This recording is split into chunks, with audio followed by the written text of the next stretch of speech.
शहर पुलिस की SIT team ने शालार्थ आईडी घोटाले की जांच के दौरान एक बड़ी महिला अधिकारी को गिरफ्तार किया है। आरोपी महिला अधिकारी नागपुर शिक्षा विभाग की पूर्व उप संचालक और छत्रपति संभाजीनगर विभागीय मंडल की सचिव वैशाली जामदार है। ये कार्रवाई शुक्रवार को की गई। इसके पहले गुरुवार को पुलिस ने नागपुर विभागीय मंडल के अध्यक्ष चिंतामन वंजारी को गिरफ्तार किया था। राज्य भर में शिक्षक भर्ती और शालार्थ आईडी घोटाला गूंज रहा है। अब तक शिक्षा विभाग के 8 से अधिक अधिकारी, कर्मचारी और एक शिक्षक को गिरफ्तार किया गया है। सदर पुलिस स्टेशन की टीम ने 3 दिन पहले लक्ष्मण उपाश्रय मंधाम को गिरफ्तार किया था। वो पहले शिक्षा उप संचालक कार्यालय में लिपिक था। वो साल 2019 से फर्जी आईडी तैयार कर रहा था। इसके लिए कार्यालय के बाहर के कंप्यूटर का इस्तेमाल कर रहा था। उसने पूछताछ में अनेक बड़े अधिकारियों के नाम लिए हैं। इसके बाद चिंतामन वंजारी को गिरफ्तार किया गया, जबकि शुक्रवार को छत्रपति संभाजीनगर से वैशाली नामदार को पुलिस ने गिरफ्तार किया है। जामदार को जांच के लिए नागपुर लाया गया है।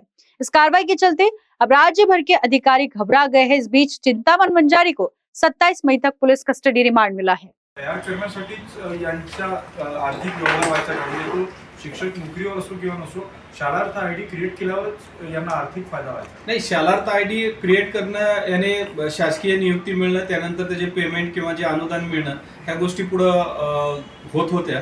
त्याच्या अनुषंगाने कुठेतरी या ठिकाणी आर्थिक घोटाळा झाल्याचं दिसून येतं। यामध्ये जो क्लरिकल स्टाफ असेल, त्यांचे जे सबऑर्डिनेट असतील, इन्स्पेक्टर असतील किंवा अधीक्षक असतील, या ठिकाणी त्यांचा सहभाग दिसून येतो।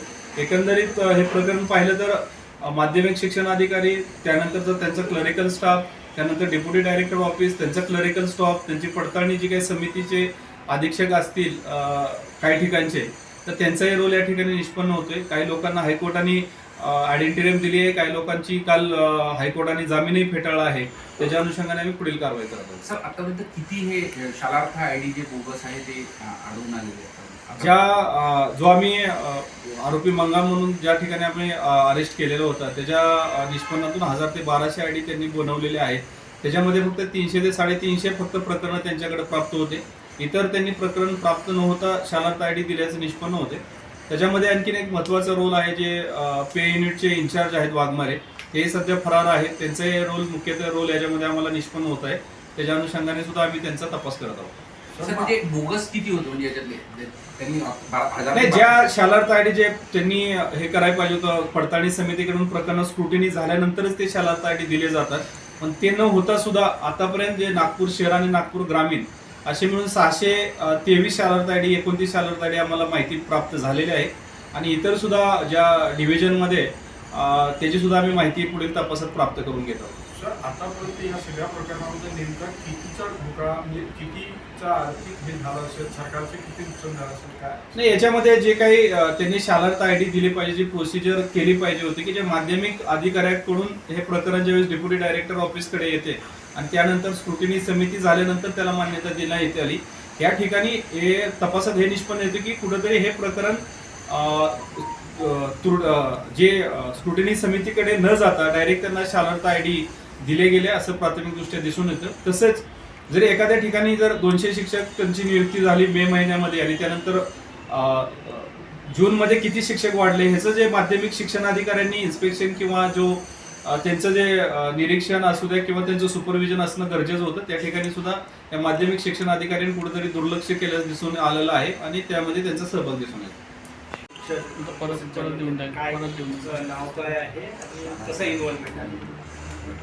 याच्यामध्ये आपण जे एसआयटी मार्फत या ठिकाणी 2 गुन्ह्याचे जे गुन्हे दाखल झालेले सदर आणि सायबर पोलीस स्टेशनला, त्याच्या अंतर्गत आतापर्यंत आपण 15 लोकांना अटक करण्यात आले आहे। सध्या आमच्याकडे जे तत्कालीन शिक्षण अधिकारी चिंतामणी वंजारी होते, यांनाही आम्ही अटक करून 29 पर्यंत त्यांना कोर्टाने PCR रिमांड दिलेला आहे।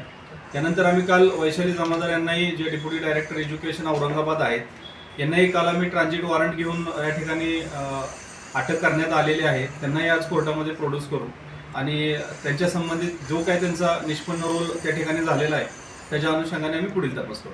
सर, वैशाली जामदार तुम्हाला प्रतिसाद देत नव्हतं, तुम्ही अनेक वेळा त्यांना नोटिसेस बजावला होता अशी देखील माहिती आहे, त्यामुळे तिकडे जाऊन त्यांना अटक करावी? त्याच्यामध्ये आम्ही जो सदर पोलीस स्टेशनला गुन्हा दाखल आहे, त्याच्या अनुषंगाने आम्ही त्यांना हजर राहण्यासंबंध नोटीस बजावली होती। त्यांनी त्या ठिकाणी एक कारण कळवलं होतं की सध्या मला येता येणार नाहीये। नंतर आम्हाला ज्या सायबरच्या गुन्ह्यामध्ये पुन्हा आम्हाला त्यांचा रोल निष्पन्न झाला। त्यांच्या कार्यकाळात काही शालार्थ आयडी या ठिकाणी तयार झाल्याचं निष्पन्न झालं आणि म्हणून त्यांना आम्ही काल अटक करण्यात आलेली आहे. सर, कसा त्यांचा रोल कसा होता आणि किती शालार्थ आयडीसाठी किती कालावधी त्याच्यामध्ये जो काही कालावधी आम्ही 2010 पासून या ठिकाणी आम्हाला जी काही माहिती प्राप्त झाली होती त्या ठिकाणी तत्कालीन त्या ठिकाणचे अधीक्षक पाटील यांनी FIR दाखल केली होती. त्यांच्या स्क्रुटिनी समितीपुढं हे निष्पन्न झालं होते की जे काही 1111 प्रस्ताव त्या ठिकाणी प्राप्त म्हणजे नियुक्त शालार्थ आयडी देण्यात आलेल्या होत्या त्यापैकी फक्त 350च्या आसपास प्रकरणं त्यांच्याकडे प्राप्त होती. इतर प्रकरणं प्राप्त न होता सुद्धा त्यांनी त्या ठिकाणी त्या ऑफिसकडून शालार्थ आयडी इश्यू झालेल्या होत्या.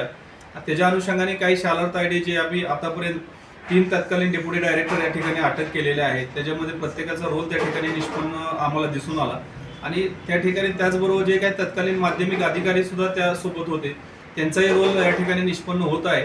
त्याच्या अनुषंगाने आम्ही त्या ठिकाणी चौकशी करत आहोत. सर, या प्रकरणामध्ये सतीश मुंडे जे निवृत्त शिक्षण उपसंचालक करत होते त्यांना देखील आपण अटक करण्याचा प्रयत्न केला मात्र ते फरार असल्याची माहिती आहे. काय तथ्य आहे? त्यासंबंधी त्यांचाही रोल या ठिकाणी निष्पन्न होत आहे आणि त्याच्या अनुषंगाने आम्ही त्यांचाही शोध घेत आहोत. त्या ठिकाणी कारा न्यूज के लिए विशाल बम्बड़वार की रिपोर्ट। नागसेन शिक्षण संस्था द्वारा संचालित नागसेन विद्यालय, आदर्श कन्या स्कूल, आदर्श नागसेन प्राथमिक school, little Buddha international school end little scholar public school, ये नागपुर के एक ऐसे स्कूल जहां होता है शिक्षा और संस्कार का संगम। आज इस स्कूल में प्रवेश लेकर अपने बच्चों के भविष्य को बनाए उज्जवल।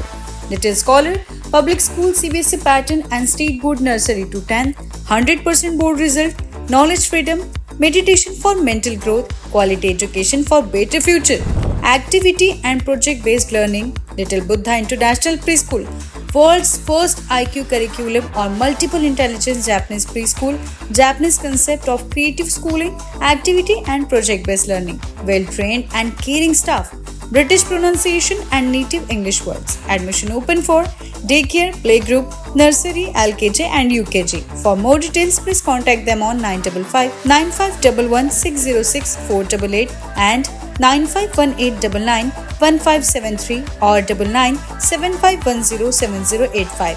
Our address: 10 number Pulia, Basin Bagh, Kamthi Road, Nagpur.